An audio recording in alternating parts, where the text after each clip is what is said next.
Today is the 26th of September 2013. We're at 400 George Street in Brisbane interviewing Bruce Wolfe, and interviewing you is myself, Janina, and about to join us is John Macarthur. So as I said, what we'd like to focus on is your student years at the University of Queensland. So what architecture qualifications did you gain, when, and from which institution is our first question?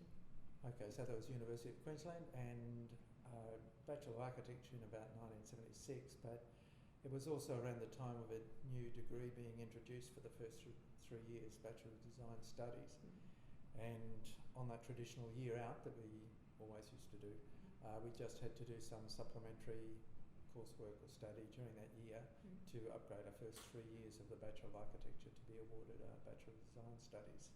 Oh, okay. I thought you got the Bachelor of Design Studies in 73, but I finished the first 3 years of university, and then there was another bit of coursework to be done during the year out, and I think it was actually awarded in 1975.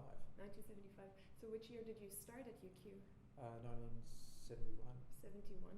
And the Bachelor of Design Studies came after the Bachelor of Architecture then? No, the Bachelor of Architecture was a 5-year course plus the year out, so I got that in 1976. Yes. Yeah.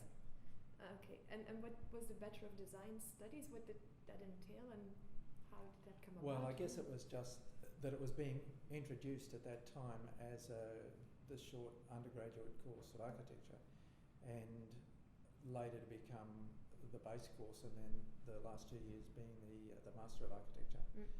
And we're at that transition period where it changed from being Bachelor of Architecture only to the introduction of that course. So it was really after the fact that we were given the Bachelor of Design Studies, but they did ask us to do just a little bit more work after the first 3 years to make it a bachelor course. Okay, and what was the curriculum like for that course? Like now, it was a period where I guess the industry wasn't doing that well, and I think in response to that, it was a very broad course really in design, and a lot of people that did that course ended up doing vastly different things, but still in the field of design, but whether it was photography or filmmaking or art in general. So there was certainly a steady core of architecture running through it, but you could bend that course quite a bit to make it a broader, more graphic arts course, if you like. And you said you related that change in the course more to that the profession wasn't doing well, or do you think it was more instigated by the students that went before you, or do you think it? Yeah. I mean, the student reviews, the architecture reviews, had been going on for quite some time with Ralph Tyrrell and others before that time, and I think there was a broadening of an understanding of what an architecture course might be. And by the time we started, it was a different course very much to the one that would have been in existence 5 years earlier. But I think too, the expectation that all of those graduates were going to just go into architecture probably wasn't there. Morning, John. Hello, Bruce. Sorry to be late. That's right. Dr. Macarthur has joined the conversation. The only question I asked is about the education so far, so and I've written a few other ones down. So it was in 1972, your second year, that this Art Week was organized. Were there any other activities organized in the first year that were similar to, you started in 1971? There was no Art Week in the same way. We were introduced to other things like pottery and life drawing classes and things like that. In the first year, life drawing, I think, is something that probably went way back in architecture. But maybe the pottery was something different, and I think that was perhaps instigated by Peter O'Gorman wanting to get a more touchy-feely sort of approach to design. So you were in the social sciences building then? Yeah. And there was a pottery workshop down That's the right, road. yeah. And we all had to not only make tiles or something, pottery tiles, I'm not sure whether they ever did glorify the wall down there with our tiles. But on arrival in the course, there was a whole lot of raw materials just stacked in the room, chipboard and 2x2 timber and pegs and holes in the 2x2. So there are some directions on how to construct your own workstation or study booth.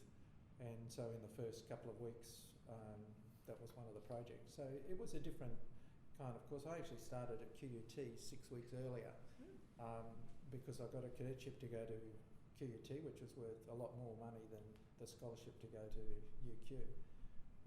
But yeah, I found the excitement at UQ was a little higher level than that at QIT at that time. How did you know that? Did you have friends who'd gone to the university? Well, we only had, not all this is going to be used, is it? But we only had very few contact hours at QIT. You're at work for some of the hours. And I remember one of the 3-hour sessions was learning to draw a brick. Now, if you hadn't already learned to draw a brick, or if you needed 3 hours tuition to draw it, it probably wasn't the school for me, I felt. But it was more the curriculum at UQ than what was happening around? Two things. I guess I wasn't ready to take a job in somewhere like Project Services, Public Works Department. And whilst that was interesting, I probably didn't think that it was the right time for me to be working and being in such a tight environment. And the idea of being a full-time student, even for less money, was somewhat more attractive. Yeah. What was student life like at St Lucia then? Was it vibrant social scene? Yeah, clubs and well, it was society? social scene, but also highly politicised. Springbok tour might have been 72, but even in 71 there was a lot of action against the government of the time, being a very right-wing government, and civil liberties were a key issue. And was it as much about Springbok and the right to march demonstrations, or was the Vietnam War still an issue? Vietnam War was still an issue. I think Gough Whitlam came in 72. Yeah. So there was certainly a long protest march from the campus through to the city. There's also the Aquarius Festival down in Canberra that a lot of students went to. I think that was 71, 1972. Did you go to the Aquarius Festival? Yeah. Can you tell us about that? Well, memory, but it was more to do with music than anything else. There were political rallies there as well, and it was more about music and art, and it's a pretty broad spectrum of both. And it was through that engagement, I guess, that as students in 72, we decided we'd go down to the Sunbury Music Festival, which had an accompanying sort of architecture festival too. And we decided to design our own shelter and take it down, which got nicknamed the $1 Million Duck. But it was it started out as a kind of made of revolutionary material, polyurethane in a compressed form. And there was this company that wanted to develop that as a building material, and it all sounded very exciting. And we started making the panels, but the problem was their lifespan was only like a week before they started to lose their structural integrity. So it was exciting times, but we made this octagon or something, and that had a tower in the centre, but all of more or less the same shaped pieces. So these little legs that came out were the sleeping berths, and then there was much like a teepee centre in the middle. And in the end, we made it out of composite material. It was polystyrene and FC, I think, on the outside. And we perhaps it was perspex on the ends of those little sleeping. Who was with you in that group? Rick Sale and Mick Whitty, Kerry Spencer, Matheson. Yeah. And with all of the sort of social protests and the general liveliness of that period, did you have the impression that architecture itself would change because of those things? Oh, do you think very much so. You thought the profession would be different when you graduated than? Yeah, it was also coming up to the fuel crisis too. So there was and Small Alternatives was established, I think, in 1972 or 73, all about trying to reduce the energy burden that the building industry placed on the planet, and pollution burden that construction industry placed on the planet. And in fact, a couple of our assignments were exactly that, on what were the projected limits to growth. And Limits to Growth was a book that just came out around about that time by Club of Rome, So there were a lot of scenarios shock about. in '73. Could have been. You're the researcher, John. But It's that mutual, sort of mutual project. timescale, but we're very much concerned with environmental issues. And Silent Spring might have been written towards the end, might have been the late 60s or something like that. So there was a lot of, and Steve Zoccolay, I think, joined the staff around about 72. Could that have been right? Yes. Yeah, so there are a number of things all happening at the same time that made you rethink what architecture really was about. And Dome Book 1 and Dome Book 2 come out, Shelter, all those sorts of soft alternate magazine type books that were so different from the textbooks that we might have been studying. And was there also a move to look more at what was being built in Queensland before, Queensland's history or the Queensland House? Was that also being looked at in your course? It was. That was probably a bit later on, although there was a residential component that ran all the way through. And Peter O'Gorman was joined by Brett Anderson probably 1973, 74. But Peter O'Gorman had a real feel for architecture that responded to the local climate and a re-examining of the vernacular and the edges of the building, all those sorts of things that people talk about now, but probably hadn't been that popularly explained maybe earlier. Peter really had an attachment to engagement with the climate for the buildings and architecture to engage with what really is a benevolent climate. It seems from one of our interviews, someone was telling us that the idea that the Queensland House is, because it's heavy prefabrication and system build aspects, was seen as a precursor to sort of modernism, and that idea was being put about, I think, by Bill Carr back in the late 60s. I didn't engage with that discussion. So. No. I mean, the vernacular's got a lot going for it, except that you end up with a very dark interior to the house when you start putting verandas on every window, and the windows are only relatively small. The middle of the house ends up pretty dark. And that's the kind of critique that Langer made back in the 40s, and really powered the sort of Hayes and Scott houses and so on, like the critique of the veranda and glare factors and this kind of stuff. So were you taught about modernism in Queensland, like with the Hayes and Scott sort of held up exemplars of domestic design? I can remember looking at those examples at that time, but whether or not it was a key part of the course, probably not. But there was the end of modernism, but there was also the start of postmodernism while I was still at uni. Put a pediment on everything, and lots of pinks and blues. And I think Sterling at that time might have been a bit late. Oh, he's working that time. Yeah. So what were you looking at? Were you looking at Archigram and groups like that, or was that being taught, or not? There was Archigram and what else? Super Studios? Yeah. So it was all.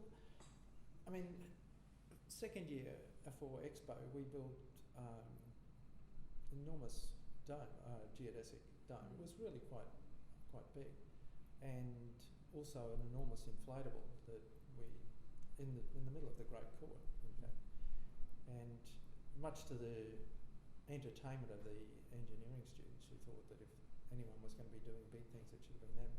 But this might have been 25, 30 metres long and 10 metres tall.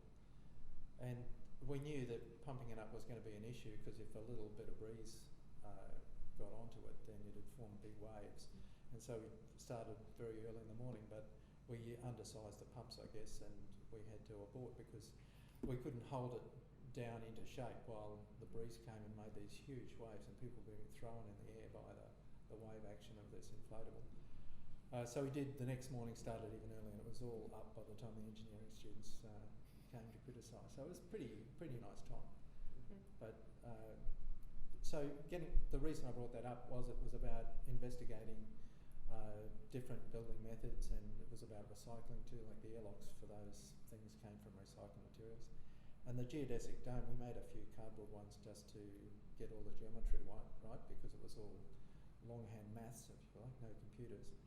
And then we made this steel framed one, and one of the people in here, McWeedy, his father had a steel fabrication shop, so one weekend we went in there and cut and pressed all of the metal rod and punched the holes in the ends and started the base, and it was 25 feet diameter. I mean, it was a decent sized thing. It was used as the theatre for the for the University Theatre Company for at least one or two shows, and it had a suspended plastic skin. And where was that built? In front of the Fulton Smith building. Oh. Were you looking And at then we moved it down to one of the ovals for it to be the theatre. And we should have understood when 6 or 8 of us could pick it up that it probably needed to be held down when it was in place, because it was reasonably light for that size building. And sure enough, one evening a strong wind did come and moved it 3 or 4 feet while people were inside. So that's, you learn some things. You mentioned at the beginning the architecture review, and they were still going when you started? I think the last one might have been in 1971 or 1970, but my brother was at uni, he was a musician, and he was involved in the architecture reviews, although he did science. And did you attend the last one, or you were too late? No. So for my questions are now mostly about Art Week. You already mentioned Albie Toms, if you remember. Do you remember what he was doing and which other artists participated and what the events were, how it was set up? Yeah, well, it was long awaited and highly anticipated, because these weren't consequential artists. They were really quite of their time. So to be able for Bill Carr to be able to secure their services for the week was really quite something. And so I think it was in the Masonic. It started in the Masonic Hall down in Alice Street. Yeah. And of course it was being filmed by a crew out of the university as well. And I think that's where the trouble might have started. So who was the film crew? By the university. The university itself, or students? Yeah. It's filmed by staff, by you. No, there was a film unit within the university. There's a photography unit which had film capacity or something. Yeah, the details of that are It'd be very interesting to find that. Yes. Probably been burnt. But that was exactly what the first activity was the one that was a little controversial. The induction event by Tim Johnson. That's the one. So do we talk about that? Yes, please. From memory, we were asked to lie down on our backs and close your eyes, and without any physical stimulus, just using your imagination, attempt to have an erection or whatever you might say for yourself.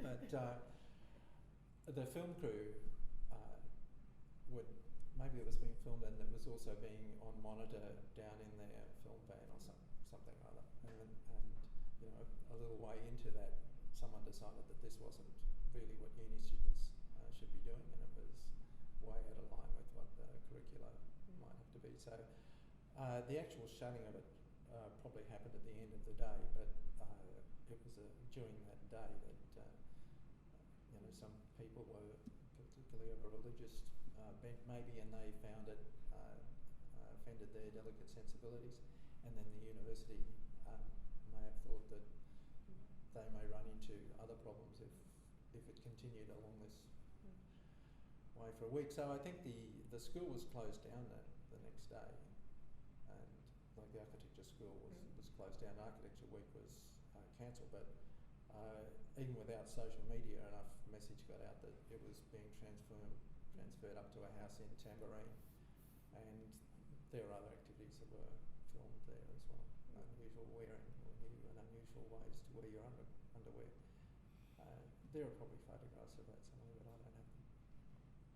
And it was for all years, or it was that had to participate in Art Week, or was it? I can't really recall. Certainly, we had a fair contingent there. It may have been just the lower school. I can't recall more senior members of the student body being there. And did other staff members apart from Bill Carr participate? Were there others there? Oh, I'm sure there are other lecturers there, but I mean, he's the one that stands out because he organised it. But Bill Gregg was found out about it. Whether he was there or not, I'm not sure, but he was head of school at the time. And yeah, he was pretty upset by it. And I think the stress of that made him a little unwell. How did Bill Carr describe the event to you beforehand? What did he say his aims were? I think to introduce us to the front of art rather than just seeing art as something that was an historical, because a lot of the courses that we did were, the history of art, the history of this, the history of that. So his opinion wasn't that history stopped. I mean, history continued right up to the present, and we should be exposed to the more adventurous side of art. He didn't say that anything radical was going to happen, merely that we were going to participate in a week where art was considered not history but something of the making. And had you been to any other performance art events before then, or no? That sort of happenings, as they were called at the time, or sort of in the yeah, there were happening. I mean, there were happenings down at the Aquarius Festival and Sunbury too. They weren't particularly directed like that. So that was the first event that you had to participate in, but it was only shut down, according to Fiona, she thought it was shut down at day 3, not day 1. Oh, was it? Well, that's what, I don't know. But well, were there you're other talking about things that you something remember? 30 years ago. Yeah. No, of course, but are there other things that you remember that took place? That was the most substantial thing that I can remember because it was just so unusual. But I'm sure there were more mundane things that happened in that next few days. But the week actually continued to the end of the week. It just wasn't sponsored by the university after day 2 or day 1. It was only a small contingent of the students that participated. And do you remember any of what happened when you moved to Tambourine? I can't remember a lot that happened at Tambourine. I was only there for 1 day, and it was the 70s was a time of a bit of smoking and dope as well. So whether or not that impairs your memory or just impairs your activity at the time, I don't know. What was the sort of student reaction to it being suppressed and so on? We've heard a bit about this from the other side, from Gosseye, who arrived and had to, not having had any role in it and having to clear up some of the mess. Yeah, and we've heard a little bit about how the staff reacted to it, but we've not really. How did the students react to it having been shut down? Well, firstly, I guess the reaction to it happening was one of a very open mind, because it was a time when the whole idea of education was getting broader, I think, and what happened at universities, the social responsibilities that we foresaw as being things that a student should be taking on. So this was just part and parcel of how education was, and it was very broad. So when it was shut down, to me it seemed a little nonsensical. I mean, just let it run its course. What harm was being done? And I guess what concerned me more was what was going to happen to the lecturers who had organised it, or those that opposed it, and how much conflict there might have been within the department, and how something that I didn't take that seriously could actually easily lead to very serious consequences, which I think it inevitably did. But I think it was only because it was closed down that it would have had those bigger reactions. If it just left to continue, certainly some people would have been upset because they would have seen it as not in line with their Christian values or something, but I don't think it would have got to the same sort of conflict that it eventually did.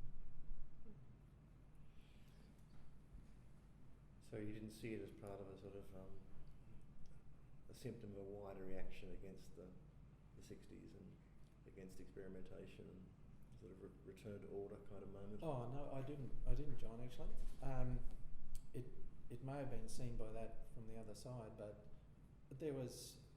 If we looked at the government that was in place in Queensland at the time, that was an authoritarian government. Joki Peterson introducing, two people couldn't stand together and talk on the pavement because there was a new law being brought in that was an assembly, and it could lead to a riot. Whether it was 2 or 5, I don't know the number. But so there was what you could have seen as draconian measures being taken by the government, but in reaction to a new order, if you like. So if that was happening in government level, I didn't really see the treatment or the closing down of Art Week as a similar thing to that. I just saw it as a response to some things that a lot of people may find offensive. I didn't see it as a closing down or a trying to narrow down the cause. So that didn't happen at all after? Were there changes in how the course was run? Because Bill Carr had some strange educational methods, according to what we've been told. Were there changes in what you were taught or how you were taught after? No, I don't really think so. I can remember shortly after that he ran a course, well, he was involved in a course anyway, which was a reenactment of the Bauhaus. So you all had to play act. You're given a person to be, so you had to research what his attitude or philosophy might be. And I can't even remember who I was supposed to have been at the time, but we all took that on board reasonably well. And I think when you asked was there much modernist talk about the houses that were being built here, there was certainly discussion on modernism and through vehicles such as that. And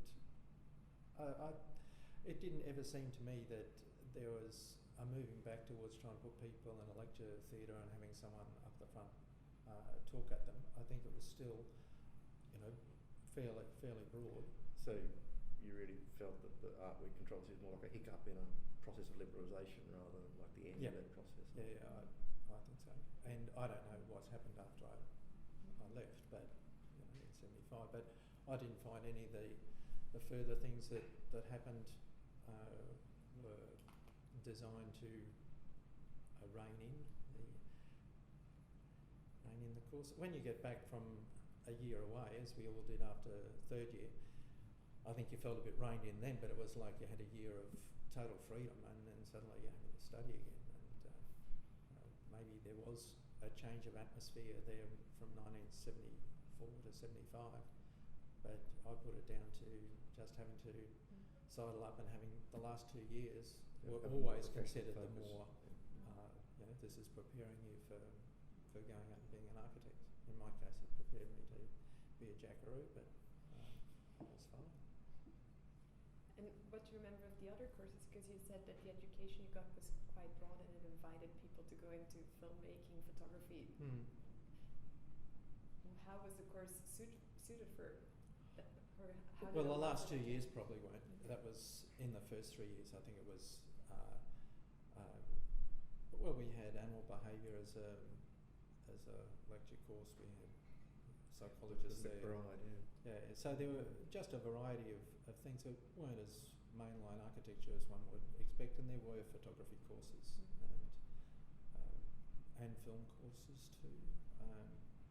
Used to have to hire out the Bell and Howell 16mm projector from the film school. It was a reel-to-reel videotape machine quite early on. I played with it when I was in first year.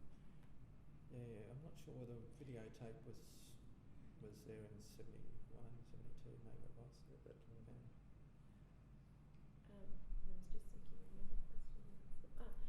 John, you were talking about this kind of vehicle for... the bus, the famous bus. Well, that actually relates back to 1972 when we did go down to Sunbury. And on the way down there, I think we broke the trailer it was just the building itself, the elements that were holding the trailer together.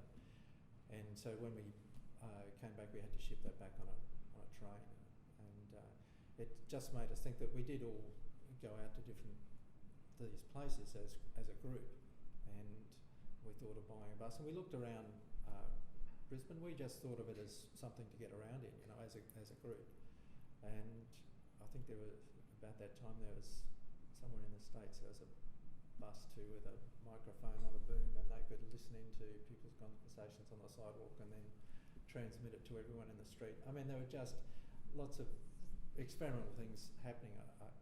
We didn't intend to do that, but maybe that's why we thought a bus.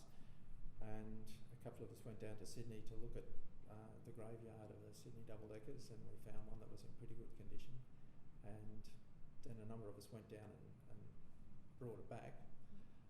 And I got a bus licence. I don't think anyone else had a bus licence, but so there was a lot of driving involved. And on the way back, it broke down, of course, and we spent a bit of time in Tenterfield or somewhere on the way back. And we were interviewed about what we were doing, and that made us think a little bit more seriously about what we were doing. And we established a company called Mobile Design Research, and what we thought we might be able to do was to take architectural services to country towns. This is as well as just getting around in the bus ourselves around the city. But to give it some legitimacy, we could go there, do an exercise on their town centre, see the historic buildings, whether any of those could be adaptively reused or what things could be done to make their towns work. I know ESC was one of the subjects of our investigation. We were looking there about whether we could introduce more alternate energy to the way they performed, I suppose. So looked at methane generation through their sewage treatment plant, things that were all the rage in California, I suppose, or Arizona, and we thought that we might be a vehicle for doing that. So who were the students, and did you have support amongst the staff? We had interest from the staff. I'm not sure that we had support from the staff. The office bearers might have been myself, Dixon Andrews, and Kerry Spencer. And the first real adventure, I think, was taking students down to Sydney. And were you one of those first year students? No? Yes, yeah. I had a bus licence, but then I was driving it. Oh, okay. So it might have been a second trip. Yeah. So it actually. It would have been 77. Yeah. Okay. Yeah. So it did a number of true things, but also obviously a thing like that is a bit of a party bus as well. Were there other sort of community activist kind of things that you were doing? I mean, was that a focus of the course? I mean, I remember in my first year we were suddenly building a kids' playground in West End. I don't know how long that sort of idea of like activism had been going on. Yeah, well, Peter Bycroft was a great supporter of that activity. And when I said I can't remember any support, I think Peter Bycroft might have been a supporter, but he left, I forget what year, but later, late 70s, early 80s. And so, yeah, he and Mary Ma, Mary might have set up Small Alternatives too, which was a kind of an active thing. In terms of, I guess you look at energy saving as the grand gestures, but there's also the leak plugging and belt tightening, as they say, and that's what Small Alternatives concentrate on, how each person could make a small incremental change to. And in your year there were quite some women students, weren't there? No, there was only one, Catherine Brower, and she left in second year to go to a course in Tasmania. The year after us, there were that was Catherine Ferrier and Cathy Stone and a couple of others. But yeah, we weren't surrounded by a lot of women. But I'm pretty sure there was only Cathy Brower in our year, and that she left after either first or second year to go to a course in Tasmania. I don't think it was because of us. She changed to landscape architecture. Okay. Just thinking more about what else we can mine from you on Art Week. Is But there was a lot of tension between the staff after that. You mentioned, tension between Bill Gregg and Bill Carr, but I think right across the staff and to do with the university's actions against Bill Carr. Yeah. Was there a lot of, were the students aware of that? Did it have an effect on the sort of your education beyond that? Were you aware of factionalism amongst the staff? John, I'm not sure it did. I mean, Bill Carr had such a strong following after first year because he was like a father figure, very, very concerned with individuals, as was Peter O'Gorman. They made a great team, very different people. And I think after he came down hard on Art Week, I guess there was a schism between those students that he had fostered through first year and himself. And we could also see, I guess, the tensions in the staff. But I'm not sure that we really took sides or barracked for one side or the other. I really can't think that there was a big movement in the students to either support Bill Carr or support Bill Gregg. It was really just supporting the freedom that we might have previously enjoyed. And I think most students would have thought that the furor over Art Week was far beyond that which it warranted. And had it just been let go ahead, yes, there would have been people offended, as there could have been people offended by any number of things, but I guess we thought it wouldn't have been such a big thing. And didn't Bill Carr build this sort of ecological solar house? Was it when you were there or was it before you arrived? Earlier. It was with Peter O'Gorman that he built a solar house with some engineer he got hold of, like quite early. Thing with collectors on the roof. And that was earlier. Yeah. My final architecture project, not my thesis, but my architecture project was on embodied energy in building.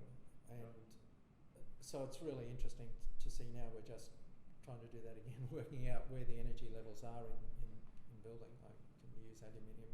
Well, yes, you can because it's quite efficient, but it's very high in its energy use. And trying to balance the work a material can do, its recyclability with how much energy it uses to create in the first place. There wasn't nearly enough data available to make it a worthwhile exercise in 1975, but certainly the thoughts were there back in those times about how we should be going about redressing this energy imbalance.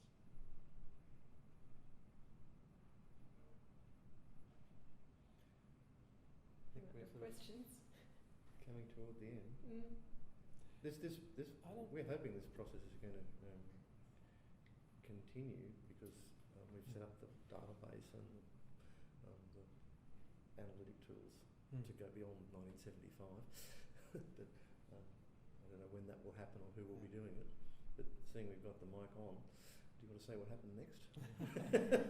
After 1975. Well, you went off to be a jackaroo. Yeah, I didn't have a huge interest in being an architect. I'd done 6 years of very interesting studies, some in architecture and some, as you point out, in extracurricular activities. And yeah, the first job I got after coming back as being a jackaroo was with the Queensland Arts Festival. There's a friend of mine, John Watson, who was art director, and he ended up being the artistic director for this festival. It's just at the break of Warana and the Crafts Festival kind of thing, so they wanted to do a festival that was just arts with a bit of crafts, as distinct from Warana with the floats and the girls in bikinis and things. So we were let loose with King George Square in a very limited budget, and we made structures out of scaffolding and for both displays and stage and things like that. And with John Watson, he was designing the activities, I guess, the performances. And it was quite an incredible time to be able to just drive your car in the middle of King George Square at night and start spray painting the scaffolding. And now you'd have to have scaffolding around the scaffolding to paint it. And there you're just holding on the scaffolding with one hand and a spray gun in the other. And so it was all neat and white, but still looked quite strange, this sculpture nearly of scaffolding. We wanted to make it a lot taller than it was, and but didn't ever get a chance. But that was a project I was probably engaged by the Queensland Festival of Arts, but also UQ, and we were having second year students or something join us. So that was Michael Gunn and others. Dan Joins. It was my year, yeah. I don't think I was involved in that project. But yeah. So there were three people, Richard Foster. And yeah, we I guess designed and we built a model and all those sorts of things, and then we physically put a lot of it together and came to Square. But you were skirting around being an architect in the commercial professional sense, and you're looking for other ways to use your expertise, more community art. And well, I got a job with the Popular Theatre Troupe as well as a designer rather than an actor, but also set up the Red Hill Community Arts Centre, which was just, I guess, both an arts pursuit and a community pursuit. We ran activities for after-school kids where, both parents might have been working. This is a new thing then. There were a lot of just kids on the street, if you like. And we ran old movies and things like that of an afternoon. And we were also the home of the Popular Theatre Troupe, so I did the designs for the set. They were a travelling theatre company, so that was a lot of fun, designing sets that could easily be transported in a couple of vans. So how did you find your way eventually back into the profession? Well, I could actually draw, and freehand draw, and not all architects could rattle up a perspective that looked half reasonable. And I was just walking down the street, and a colleague from my same year just asked me what I was doing, whether I could come and do a couple of drawings for him. And I can't even remember what the buildings were. One was a theme park, water theme park. So it wasn't a traditional kind of perspective that you might draw. And so I went in and drew those, and then they offered me a job. And what surprised me was things like the Popular Theatre Troupe. I think I was putting in as much money as I'd get paid, whereas with the job in the architect's office, it just seemed to make money. And not that it was a lot of money, just a lot of money in comparison to working in the arts. And I didn't find it that offensive, I suppose, to do. Although I didn't find it that amazingly enjoyable, but I thought I had to give it at least a couple of years. What was the offence you thought you might have found? I mean, yourself and people like you, that you're not alone. I mean, was it the culture of the profession, or was it the idea of... No, I think it was more that highly suspicious of the building industry and the way money was used to create buildings that weren't actually part of a social fabric. The buildings were becoming to be ways of making money. So the investor builds a building, then sells parts of it, rather than being something that the owner needs and wants. It became a tool for making money, and I didn't think that was such a great idea. And I know that's probably been what it's been for a long time, but I guess I could be seen as more idealistic then than I am now. So that it really was about the ethics of capitalism and building whatever social definition. That, and I thought perhaps I was more aligned with the arts industry than the architecture industry.